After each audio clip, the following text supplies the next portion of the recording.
திருவாழை என்ற கிராமத்தில் ஒரு விசித்திரமான பழக்கம் இருந்தது.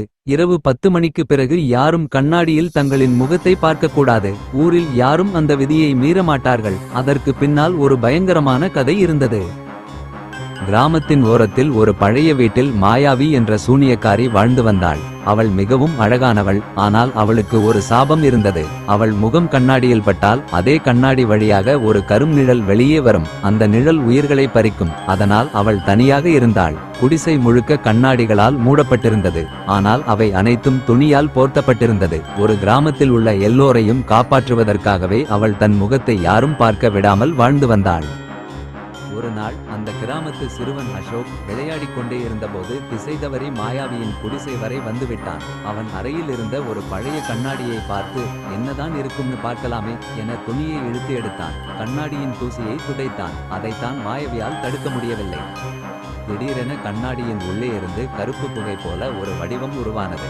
அசோக் பயந்து, அம்மா இது என்ன? அந்த நிழல் அவனை நோக்கி கையை நீட்டியது. அதே நேரத்தில் மாயவி புகையென பறந்து வந்து அசோக்கை பின்னால் தள்ளி காப்பாற்றினாள். நிழல் அவளை நோக்கி, நீ முகத்தை காட்டினாய், இப்போது உன்னை நான் எடுத்தே தீருவேன் என்று விரைந்து வந்தது. மாயவி கண்ணாடியை பிடித்துக்கொண்டு கத்தினாள், அசோக் ஓடாதே, எனக்கு உதவு. நிழல் 3 பெரிதான கரும்பஞ்சு போல மாறி மாயவியை சுற்றி விழுந்தது. அசோக் பயந்திருந்தாலும் அவள் அவனை காப்பாற்றும் முயற்சியை பார்த்தபோது தைரியம் வந்தது. அவன் குடிசையில் இருந்த ஒரு பெரிய வெள்ளி வட்டத்தை எடுத்தான். மாயவி கத்தினாள், அது சாபம் உடைக்கும் வட்டம், அதை கண்ணாடிக்கு சாய்த்து வை.